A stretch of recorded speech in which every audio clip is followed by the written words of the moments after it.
Hey folks, Jesse here from Onion Grass Food Forest, and disaster has struck the Trellis Guild.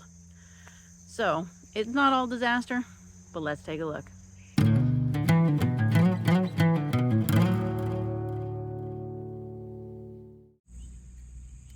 This spot right here by my cattle panel trellis was hit really hard recently with multiple things. Let me show you what's going on here. First of all, I had a persimmon die. The persimmon's kind of hidden in here amongst the pokeweed, but the persimmon tree just suddenly dried up and died. And I thought, well, maybe it just didn't go well here, right? But then next to it, the tomato died. And the tomato was healthy and beautiful. It looks like it dried up, but the thing is, we've been getting plenty of rain. Look at the tomato next to it. It's the same exact breed of tomato. That one's doing fine. This one suddenly looked like it wasn't getting any water and just absolutely flopped over. Then my poor perennial kales not only got chomped by a deer, but also started getting chewed up by these harlequin bugs, which suck the juice out of it kind of like a vampire and make all the leaves go really dry and kind of crusty like this. It did it to both my perennial kales. So those got hit by deer and harlequin bugs at the same time. Then I have a Cosmo here. You can see it's laying down and it's not holding itself up very well.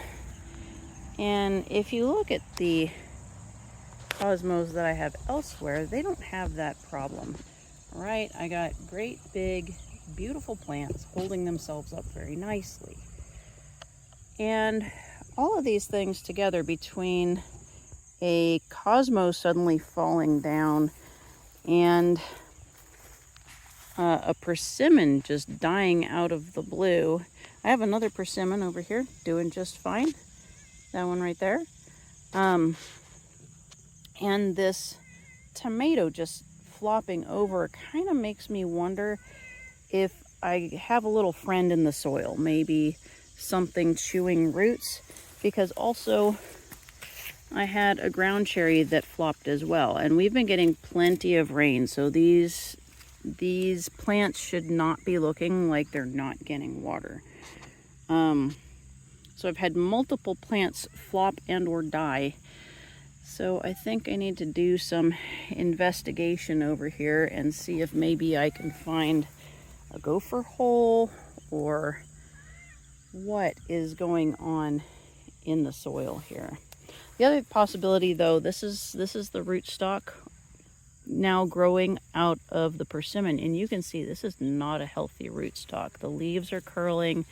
It's getting these black spots. So this could have died quite simply because the rootstock was not suited for this area and is now having issues.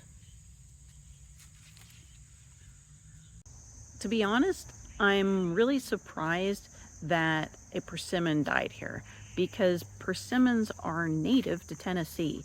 So that was really kind of a surprise for me. However, this was an Asian persimmon, and obviously Tennessee is not in Asia. So maybe the lesson here is that I need to plant native persimmons instead of Asian persimmons. Okay, so I cleared away the pokeweed from around here. I'm just using it as chop and drop over there. And you know what? I don't see any evidence anywhere of any kind of burrowing creature. So I'm inclined to think that this was just some kind of disease from the rootstock. That the rootstock was just maybe not well suited for this area. This was a Saijo persimmon, by the way. We lost our Saijo. I want you to look here, though, at a little bit of success. You see the soil? Look at how nice that soil is becoming. So at the beginning of this year, this area right here was just grass. It looked like that. And I laid down cardboard and chicken poo and ash and wood chips And you can see the wood chips have mostly broken down, and what I'm left with is this really nice, like, friable soil. Look at that. That's beautiful. So something else is going to have to go here. I'm going to be digging this up because I'm not going to allow this rootstock to stay, not if it's diseased and having issues here. So I'm going to dig this tree up. It seems to be that all of these things just got hit separately by separate things. So whatever this tomato was hit by is probably not the same as what killed this. I already know what affected the perennial kale. You remember how beautiful this was? And then it got chomped by deer and eaten by harlequin bugs that are still on it. Look, there's some eggs. They were so beautiful, and now they are so sad. But we'll talk more about harlequin beetles in a moment. I've done some research recently on the harlequin bugs, and what I've found out that's a little problematic is that they don't have a lot of natural predators. And as you might guess from their coloring with the bright orange and white, they're toxic. And so there aren't very many things that can eat them. There are a few birds like sparrows and mockingbirds, and there are a few insects that will eat their eggs and larvae. So what I've learned is that I need to do a better job of attracting the proper predators. So despite the hits that this section has taken, I've got a few good things going on here. I've got a wonderful little oregano plant right next to a yarrow for ground cover here at the edge. I'm going to try to stave off the grass a little bit with plants like this, and they're doing fantastic. The blueberry gave us some good harvests this year.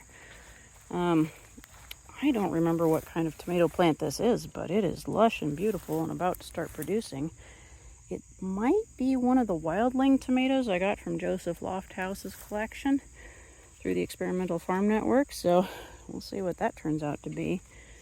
The witch hazel is doing fantastic. This is a native plant here, and it is putting on beautiful growth. It's relatively unbothered by the pests and diseases, so that has been nice.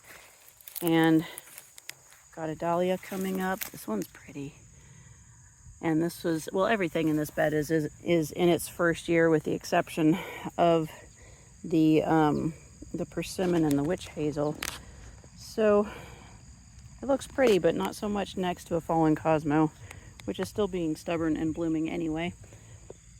I'm probably just going to cut it out though. I have cosmos all over this yard, and I don't need one that won't hold itself up.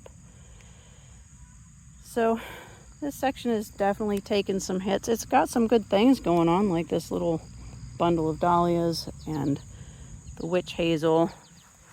Every time we get a broken branch from the forest, I've been coming and throwing it down in here. So despite the hits, there are some good things going on, but this was a rough first season. Like, lost a persimmon. The perennial kale I thought was gonna go really great, but if Tennessee was ever sending a message of, hey, this doesn't belong here, I think I got the message. I mean, dang. You know, even failures can be full of surprises. Well, here's something interesting about cosmos that I didn't know. So I chopped one of these fallen cosmos to use as chop and drop and pulled it up, and look at that. It's forming roots like a tomato would from the fallen stems to support the flowers. I'm going to chop this one, but I might leave some of the others if they're going to put down roots. I did not know that. If you want to know what the future holds for this guild, stay tuned. Hit that like and subscribe button. Later today, actually, I'm going to be going for an hour and a half drive to a private nursery where I am going to be getting some, well, where I plan to get some gummy berries and a medlar tree. So stay tuned, and I'll see you next time.